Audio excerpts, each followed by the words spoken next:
Truck मालिक संघ BTT ओएर नूतन वर्ष में बंध मिलन कार्यक्रम गठन है नुआ कोर कमिटी। रविवार दिन सुंदरगढ़ जिलार हेमगिरी स्थित झाड़ेश्वर मंदिर प्रांगण में हेमगिरी अंचल समस्त ट्रक मालिक और हेमगिरी अंचल समस्त बुद्धिजीवी मानक एक बैठक अनुष्ठित होता। यही सभार आवाहक वरुण कांत बहिता नूतन वर्षर शुभेच्छा ज्ञापन कर सभा को परिचालना करते।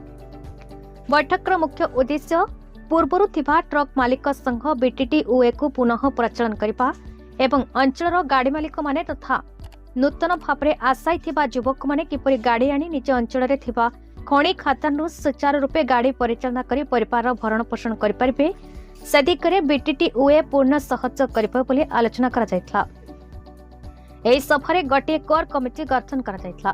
कोर कमिटी रे वरिष्ठ बुद्धिजीवी सुकांत पति, काशीनाथ राउत, जीवन रंजन पट्टनायक, सुनील पंडा, तरुणकांत बहिदार, कनिका सरपंच शांत धरुआ, वरुणकांत बहिदार को सदस्य भाव मनोनीत करागला। उक्त कोर कमिटी बीटीटी ओए को कार्यकारी कराइबा पई समस्त प्रकार पदक्षेप नेबा पई दायित्व दियागला।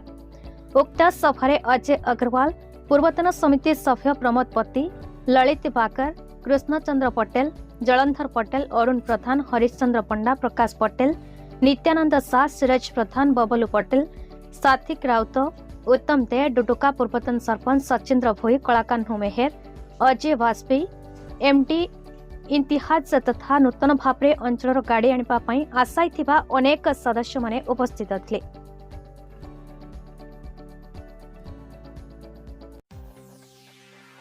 हेमगिरी हरेन्द्र नारंगଙ୍କ रिपोर्ट, भारत न्यूज।